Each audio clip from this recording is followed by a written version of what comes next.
এই ভিডিও শুরুতেই আওয়ামী লীগের সাধারণ সম্পাদক ওবায়দুল কাদেরের কথা মনে পড়ল। 2023 সালের অক্টোবরে তিনি বলেছিলেন, বাড়াবাড়ি করলে বিএনপি নেতাদের মাথায় ইউরেনিয়াম ঢালা হবে।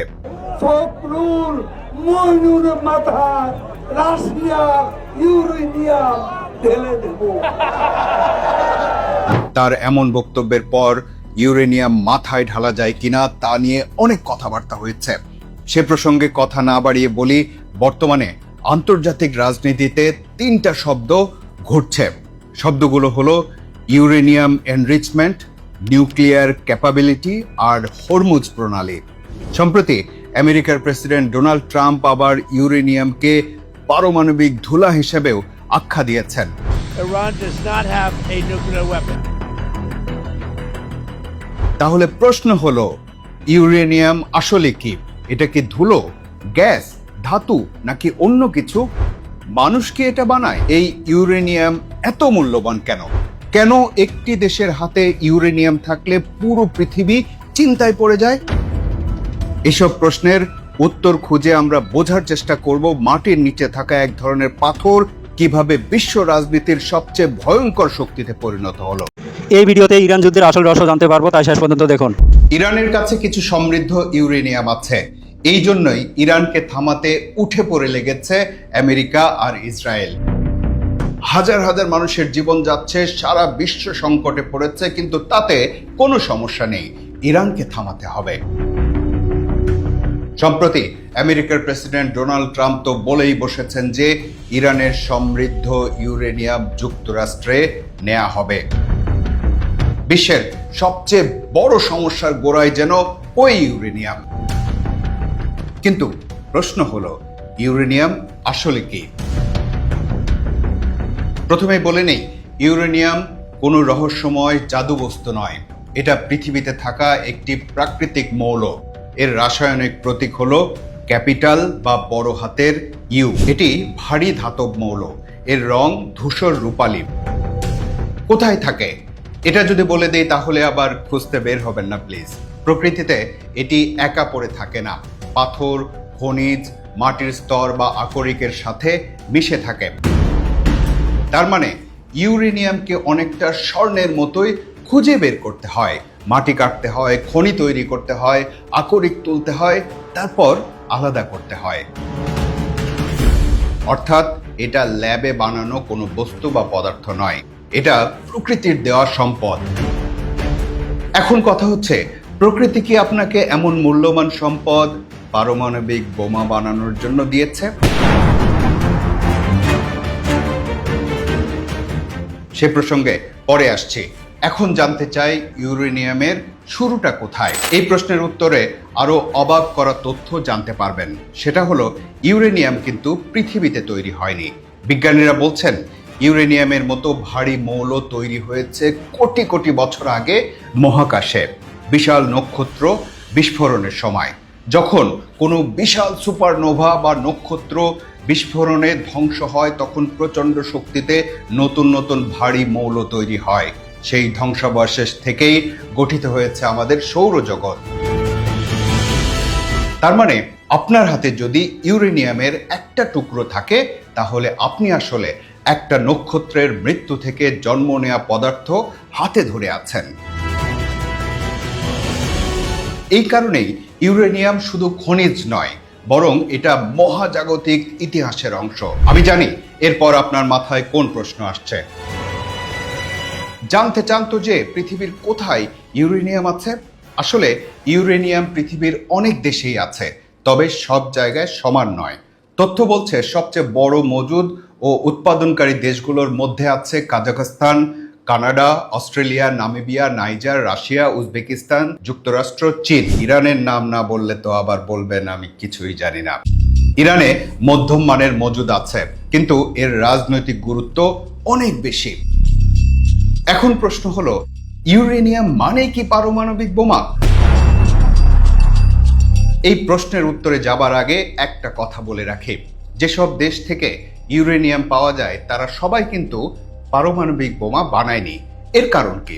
হয়তো প্রয়োজন মনে করেনি, নয়তো ইউরেনিয়াম আছে কিন্তু প্রযুক্তি বা সামর্থ্য নেই। এবার বলুন, সব ইউরেনিয়াম কি একই রকম শক্তি ধারণ করে? না, এখানেই আসল রহস্য। প্রাকৃতিক ইউরেনিয়ামের বেশিরভাগ অংশই হলো U-238, আর খুব অল্প অংশ হলো U-235।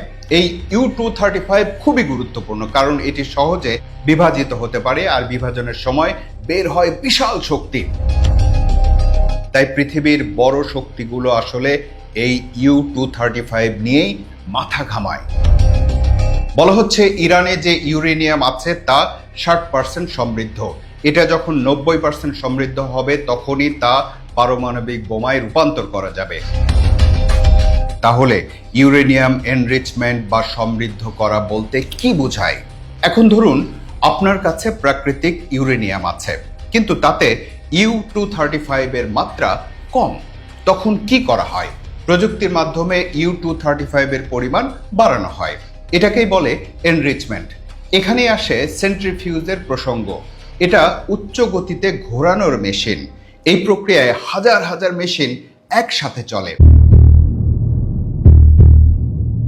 ইরানকে নিয়ে আমেরিকা আর ইসরায়েলের আতঙ্কের কারণই হলো এই এনরিচমেন্ট, কারণ কম সমৃদ্ধ ইউরেনিয়াম বিদ্যুৎ কেন্দ্রে ব্যবহৃত হতে পারে, কিন্তু বেশি সমৃদ্ধ ইউরেনিয়াম থাকলে অস্ত্র তৈরির ঝুঁকি বাড়ে। তাই ইউরেনিয়ামের এনরিচমেন্টের শতাংশ শুনলেই বিশ্ব রাজনীতি উত্তপ্ত হয়ে ওঠে।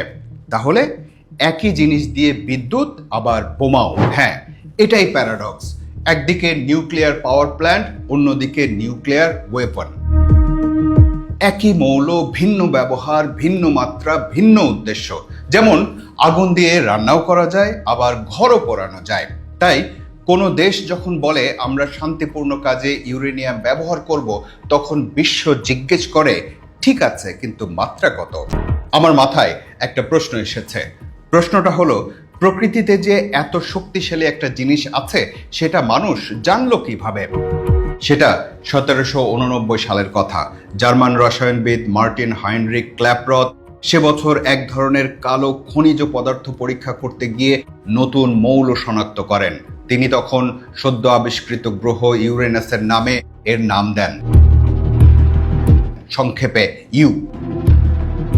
তখন ফরাসি বিপ্লবের সময় পৃথিবীর রাজনীতি বদলাচ্ছিল, আর জার্মানির এক ল্যাবে এক বিজ্ঞানী খুঁজে পেলেন এমন এক মৌল যা একদিন শহর, নগর বা সভ্যতা ধ্বংস করে দিতে পারবে। তবে ক্ল্যাপরথ কিন্তু পিওর ইউরেনিয়াম আলাদা করতে পারেননি। 1841 সালে গিয়ে ফরাসি বিজ্ঞানী ইউজিন পেলিগট প্রথম বিশুদ্ধ ইউরেনিয়াম ধাতু আলাদা করেন, কিন্তু বিশ্ব তখনও বুঝতে পারেনি যে ইউরেনিয়াম এতটা বিপজ্জনক। 1896 সাল হেনরি বেকুয়েরেল একদিন ইউরেনিয়াম লবণ একটা ফটোগ্রাফিক প্লেটের পাশে রেখেছিলেন।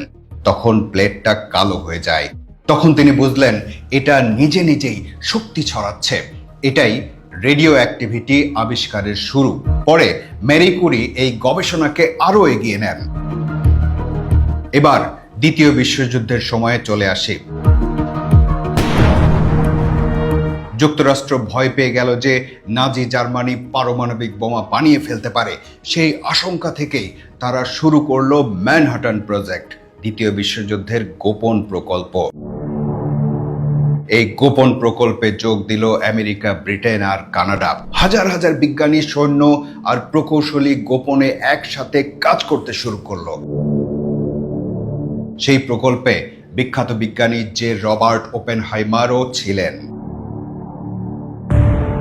1945 সালের জুলাইতে হলো ট্রিনিটি টেস্ট, মানব ইতিহাসের প্রথম পারমাণবিক বিস্ফোরণ।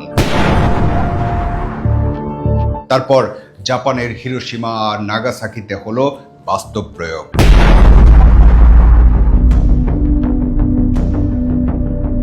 অর্থাৎ একটি গোপন প্রকল্পে জন্ম নিল এমন এক অস্ত্র যা দিয়ে যুদ্ধ শেষ হলো বটে, কিন্তু শুরু হলো নতুন আতঙ্ক। এবার জানা দরকার কাদের কাছে আছে এই পারমাণবিক বোমা, কোন দেশ কবে এই সক্ষমতা অর্জন করেছে। 1945 সালে যুক্তরাষ্ট্র, 1949 সালে সোভিয়েত ইউনিয়ন, 1952 সালে যুক্তরাজ্য, 1960 সালে ফ্রান্স আর 1964 সালে চীন। এই 5টি দেশই হলো বিশ্বের প্রথম সুপার পাওয়ার, অর্থাৎ যাদের কাছে পারমাণবিক বোমা আছে তারাই পরাশক্তি। পরে এই দৌড়ে আরো 3টি দেশ যুক্ত হয়েছে।